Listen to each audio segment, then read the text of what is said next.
Good day, my fellow classmates and especially to you, sir. I am Brent Constantino, the leader of Group 3, together with my co-members, Ms. Evelyn Garing, Mr. Clarice Privado, and Ms. Lavin Ferrer, reporting for our topic entitled Culture and Identity. So before we start our discussion, let's read first the outline of our topic content. So our topic content is composed of three parts, namely Part 1, Race and Ethnicity and Racism, Part 2, Stratification, Class, and Inequality, and the third part is the sociological thoughts. So for the part 1, Race and Ethnicity, Racism, composed of 6 subtopics, namely, first, race versus ethnicity, the difference. Second, breaking down race. Third, the social construction of race. Fourth, a look of ethnicity. Fifth, patterns of intergroup relationships. And lastly, understanding prejudice, discrimination, and racism. So for the part 2, stratification, class, and inequality.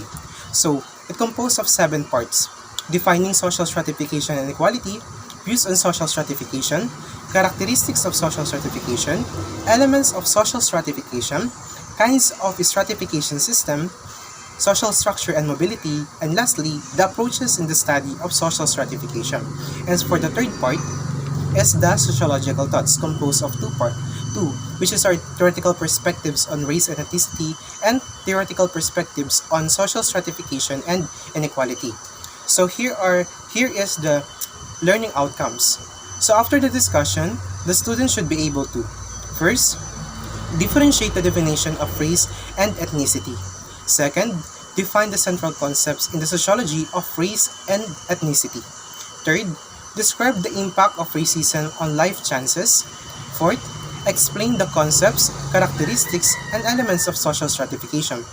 Fifth, differentiate the kinds of stratification systems. And lastly, understand how the sociological thoughts or theoretical perspectives view race and ethnicity and social stratification and inequality.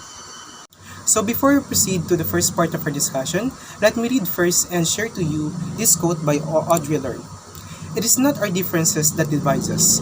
It is our inability to recognize, accept, and celebrate those differences. So this quote basically means that people are different, but that is not the issue. The issue is that people don't know how to accept people's differences, which creates a problem of divisiveness rather than inclusivity in our society. So basically, the saying that our lack of open-mindedness condemns us and makes us not only judgmental, but ignorant and blind. So let's now proceed to the first part, race and ethnicity and racism. So I will be the one to report this first part together with Ms. Evelyn Garing. So letter A, race versus ethnicity, the differences. So race and ethnicity. So race and ethnicity are used to categorize sections of the population. So the difference between the two is that race refers to dividing people into groups often based on physical characteristics, while ethnicity refers to the cultural expression and identification of people of different geographic regions, including their customs, history, language, and religion. So race and ethnicity in basic terms, race describes the physical characteristics, kung ano yung nakikita ng tao. So, while the ethnicity refers to cultural identification, which race makes it identified as something you inherit, while ethnicity is something you learn. That's why in terms of different definitions of race and ethnicity, they say that race is more in biological means of traits, and nakaklasify siya in differences when it comes to characteristics na nakikita ng tao. It may be inherited, while the ethnicity is more in cultural identity. It is maybe chosen or learned from what is the culture na kinabibilangan mo, and of course, yung sa family mo. So, race and ethnicity are typically misunderstood sometimes. Why? Because maraming tao simply don't fit into neat categories offered on forms with checkboxes. Meaning to say, hindi lahat ng tao ay nakakategorize sila kung ano ba yung once na nakakita sila ng ibang kultura, ibang tao, or ibang may physical characteristics na different from us, we able not to categorize them on what is the meaning of race to ethnicity. And in this subtopic, we able to differentiate the difference between the two by sa table na aking papakita. And ito yung table na akong ginawa, which is race versus ethnicity. So, when it comes to race, it is narrow. And it is different when it comes to skin color, sa hair color, facial structure, body, other physical and biological characteristics. While in ethnicity, it is broad, which is differences. Its differences is based on language, religion, customs, traditions, foods, and history. So, sa madaling salita is napakadali namang maintindihan ang pagkakaiba ng dalawang ito. At to share to you, at the first place, hindi ko rin talaga sure kung ano yung pinagkaiba nila nito noong una. But then as you go along in this lesson, as you understand different culture and you watch many videos about them, there's a big difference because race is more on physical characteristics that we see, and ethnicity, it's based on a culture identification, their cultural expression. Just this example that I provided, this is the race of black. So black and Korean when it comes to ethnicity. So black is mga kasama nito Asian, Caucasian, Native American, and other races. Well, in ethnicity, it may be in Korean, Filipino, Italian, French, Irish, and so on. So here, based on our example, black as a race is pinapakita dito mga physical characteristics like the skin color, the hair, the facial structure, and the color of the body. While Korean, as part of that, identified in terms of ethnicity, is aside in its physical characteristics, it's mas na-identified sila when it comes to their culture expression or they've been identified based on their culture, the way they dress, their traditional dresses, their food, yung mga sikat na pagkain na kinakain nila, and their language, their both in written and oral language, and of course the instruments or other traditional culture na kilala ang Korea. So so in this case, mas na-identified ang Korean based on ang kanilang ethnicity, mga Koreano, based on their culture. While on the other hand, the race are being identified based on the physical characteristics that I mentioned earlier. So next, defining race. So we have definition of etymological definition and conceptual definition. So first, for the etymological definition, race is interpreted to mean an identifiable group of people who share a common descent. So we have here etymological meanings. We have raza, ras, genus, genus, and genus. So first, raza. So this is the French term for race, which means race, breed, lineage, and family. While the other hand is the Italian meaning of race or raza is unknown and origin. So the second one is ras. So ras is the Arabic term for race. So it means head, beginning, and origin. So it has a similar concept to the Latin word genus. So genus in Latin word or Latin term, the meaning of race is the meaning of race to genus is a group sharing qualities related to birth, descent, origin, race, stock, or family. Just similar to the other definitions that I've mentioned, but more on a group sharing qualities. So next is genus, which in Greek word, race or kind. And also another Greek term, gonus, which means birth, offspring, and stock. So on the other hand is the conceptual definition. So to read, the conceptual definition of race is a human classification system that is not socially constructed to distinguish between groups of people who share phenotypical characteristics. So later on, I will be able to discuss about the phenotype in Brazil, this kind of concept when it comes to phenotypical characteristics will be discussed later on the following topics. So another explanation, another definition of race is that it is a grouping of humankind based on shared physical or social qualities that can vary from one society to another and also have a biological basis like shared blood or genes. So when it comes to race, since race is socially constructed, dominant groups in society have shaped and informed racial oppressions or racial categories in order to maintain powers or systems of power, and so thereby also producing racial inequality. So racial categorization is very important at his primarily it is very simplistic, essentialist, and typological in nature, forcing people to fit into categories that do not necessarily reflect their ethnic or national heritage. So there is what we call the process of racialization. So what is that? What is the meaning of this? So racialization has shifted racial boundaries depending on socio-political pressures for inclusion into particular racial groups, or even the systematic exclusions of people due to social forces katulad ng digmaan or labor market pressures. So in terms of race, hindi nawawala syempre ang term na racism. Why? Because racism is the byproduct of racial categorization, which means by means of this, it focuses on the hierarchical disagreement or what we call rather than that is hierarchical arrangement rather of various racial groups. Racism will be tackled at the end of this discussion. So para mapahapyawan ko na din, racism as a byproduct is an oppressive force that creates or produces a complex system of social inequality. Actually, racism is the final form in combination of both prejudgment or the prejudice and discrimination. So as both of this combined, it forms what we call racism. So behind this, sociologists strive to illuminate the dynamics behind persistent and lingering inequalities and injustice that continue to persist in our racialized society.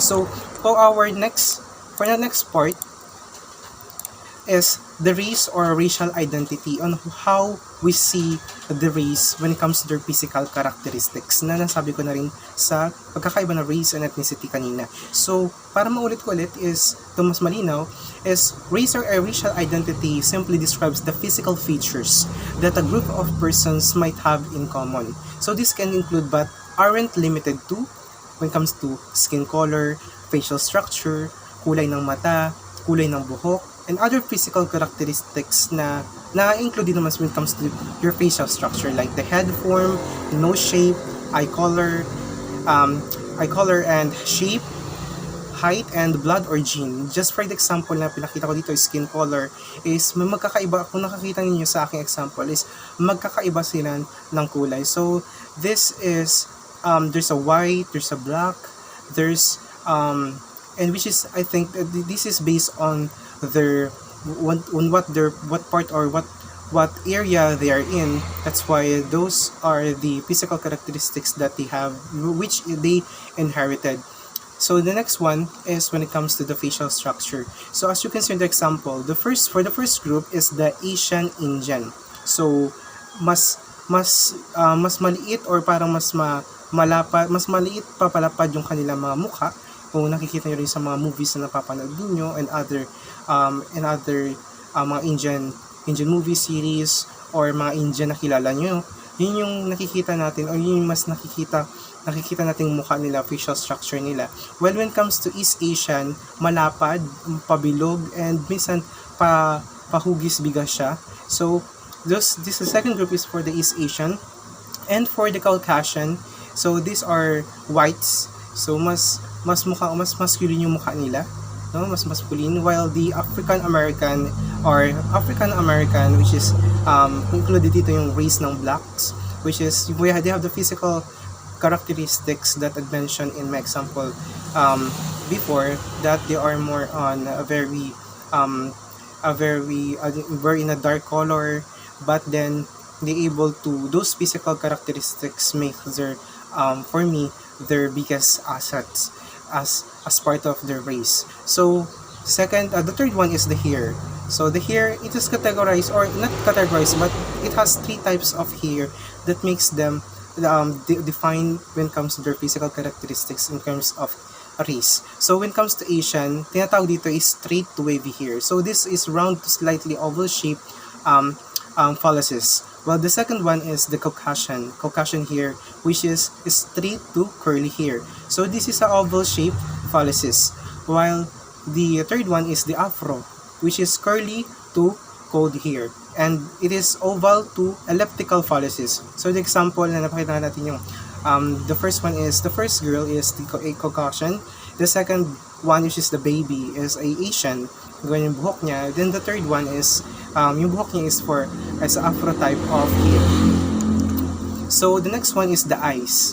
It's based on the color, but nag-focus sa kanilang eye shape, which is very doon sa na-identified because when it comes to in Asian race, mas na-identified ng iba, ito na yung mga naging tao na pag Asian singkit. But then there's other areas of Southeast Asians like us na hindi naman lahat ay singkit. So we have here the example of the eyes of Caucasian and African.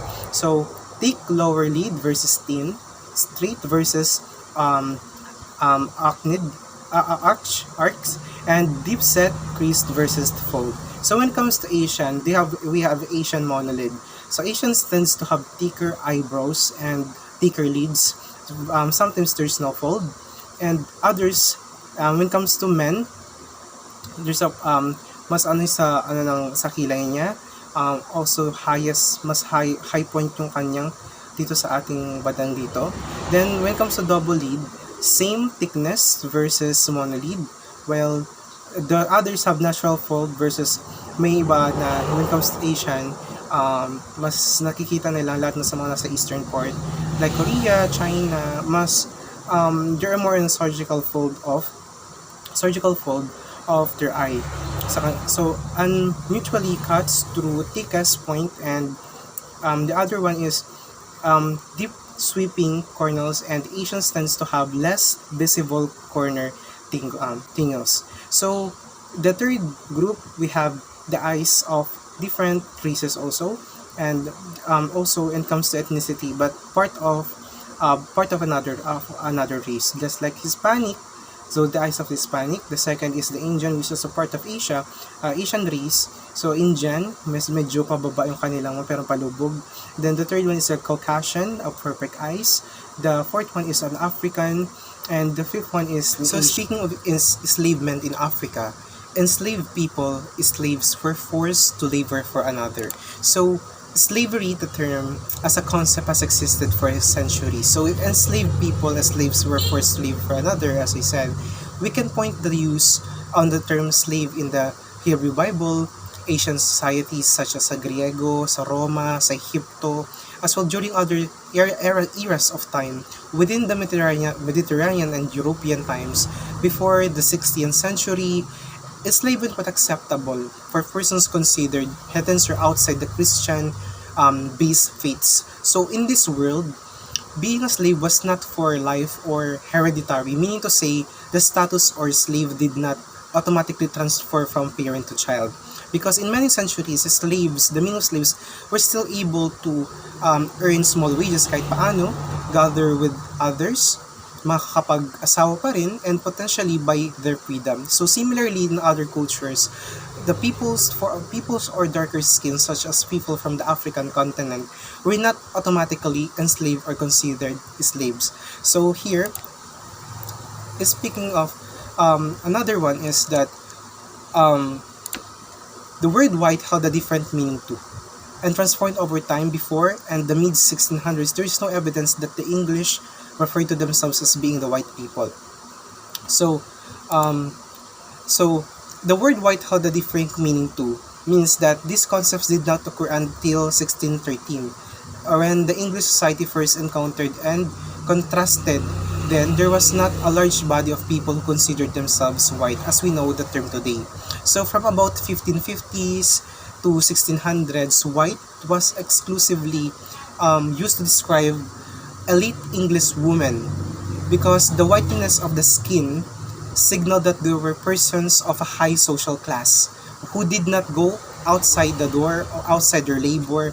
So gayunpaman, the term white did not refer to elite Englishmen, because the idea that men did not leave their homes to work could signal that they were lazy, masasakitin or unproductive. So initially, the term or the racial identity of white referred only to Anglo-Saxon people as an example, and has changed due to time and geography. So as the yung Anglo-Saxon people is makikita nyo sa picture na aking sa aking pinakita sa slide. So ito yung mga Anglo-Saxon people, and this has changed due time and geography. So as the concept of being white evolved, the number of people considered white would grow as people wanted to push back against for the increasing numbers of people of color due to emancipation and immigration. So according sa activist na si Paul Rives or si Paul Cavill says that whiteness is a constantly shifting boundary separating those who are entitled to have certain privileges from those whose exploitations and vulnerability to violence is justified by their not being white. So historically, it also mentioned that European colonists used the word white to refer to the people who look like themselves, and grew to become entangled with the word race and slave in the American colonies in the mid 1600s. So for this kind of explanation, so these elites created races or what we call savages, just like the Indians, subhuman Africans, and white men. So this is a social inventions only that succeeded in uniting the white colonies, this oppressing and marginalizing the people or native people, predominantly or permanently enslaving our most African descended people for generation. And tragically, American culture from the very beginning developed around the ideas of race and racism. So historically, the concept of race has changed across cultures and ideas, and has carefully and eventually became less connected and ancestral with family ties, and more concerned with superficial physical characteristics sa pagkakaalam natin sa kasalukuyan. But in the past, the racist or some theories developed categories of race based on various geographic regions, kanilang ethnicities, kanilang kulay ng balat, and marami pang iba when it comes to their physical characteristics or attributes. So their labels for racial groups have connoted regions or skin tones. So just for example here is itong kay Johann Friedrich Blumenbach, 752 to 1840. So si Johann Friedrich Blumenbach is a German physician, zoologist, and anthropologist. Nag-introduce on one of the most famous groupings by studying human skulls. So Blumenbach divided humans into 5 races. So according to kay McCord 2014. So German physician and zoologist si Johann Friedrich Blumenbach, he divided the human species into 5 races noong taong 1779, and later founded on crania research. So this has a description of human skulls.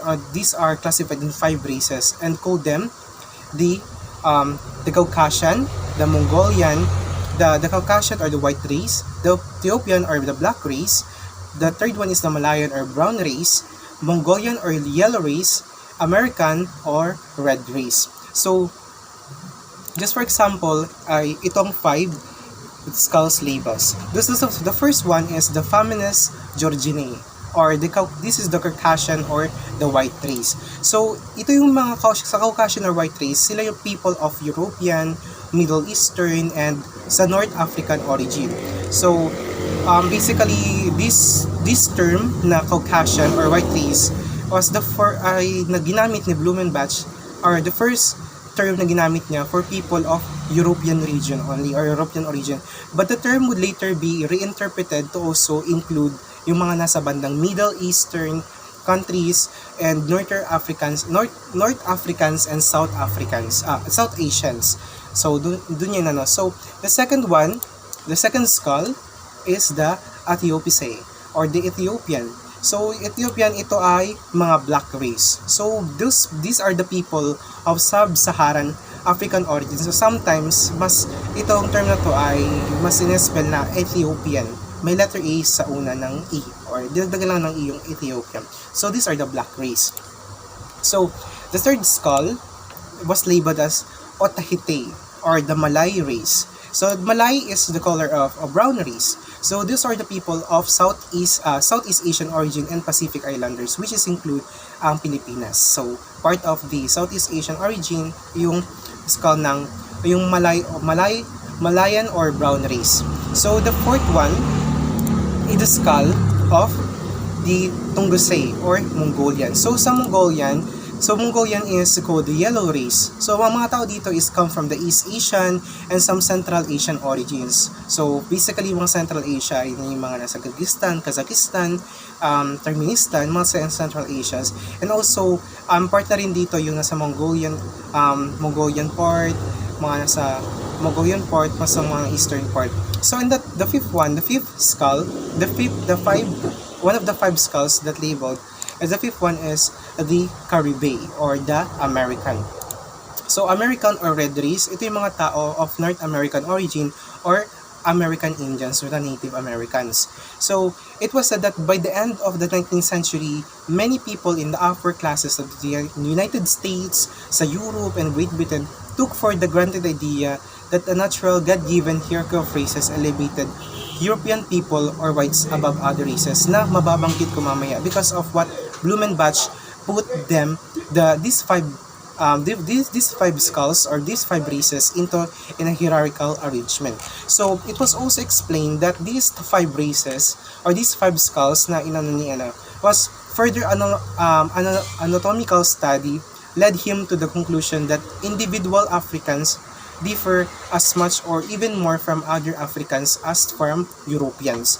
So Blumenbach argued that physical characteristics like sa ating balat, cranial profile, or etc. depended on sa ating kung saan tayong nagmula. Ano yung location natin, what our geography, what kind of what kind of habitat, what kind of practices we have, and humanism natin. And also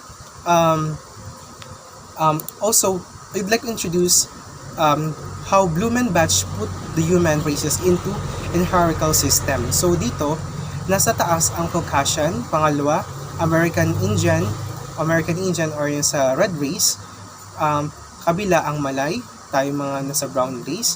Nasa baba ay basically yung Mongolian at yung yung Ethiopian. So Blumenbach embraced the generative hypothesis na tinatawag of racial origins, which purported that Adam and Eve were Caucasian and that other races came about by social degeneration due to environmental factors like excess sun exposure or poor diet. So he had created a model of racial hierarchy na nakikita nyo sa screen. So, and proponents of scientific racism enthusiastically adopted his ideas in order to promote their own theories of white superiority and black inferiority. So, each race was ranked, and sabi ko nga, he put Caucasian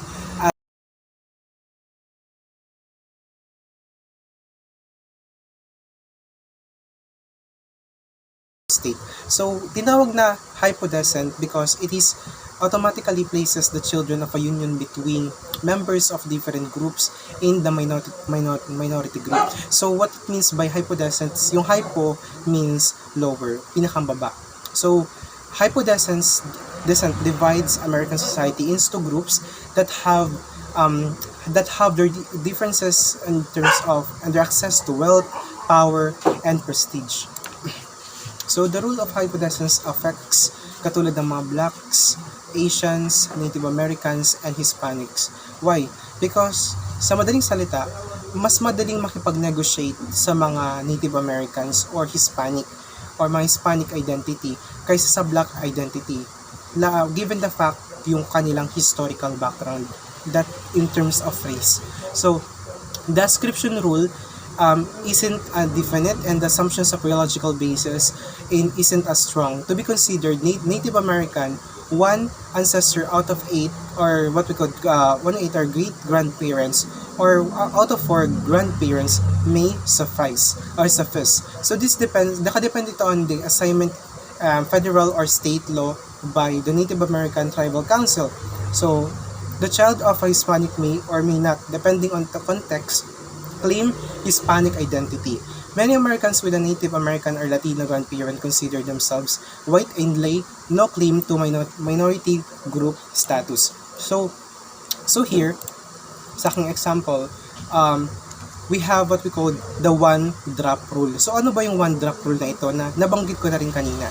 So in American history, this is often referred to as the one drop rule, or as if you have one drop of blood of black ancestry, ikaw ay tatawagin ng black and not white. So next is the not us race in Japan. So not us, ang ibig sabihin na not us sa kanila is minority groups in their own nation are outsiders, or assimilation is generally discouraged. So ito yung mga may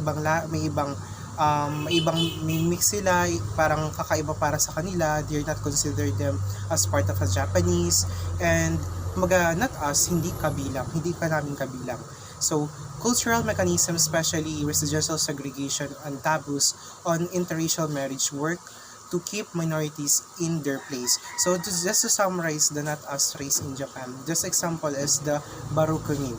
So Barokumin, these are the stigmatized group of at least 4 million outcasts, and minsan they are compared sa Indians untouchables. So di ba untouchables in terms of the caste system, ang untouchables ang pinakang lower rank.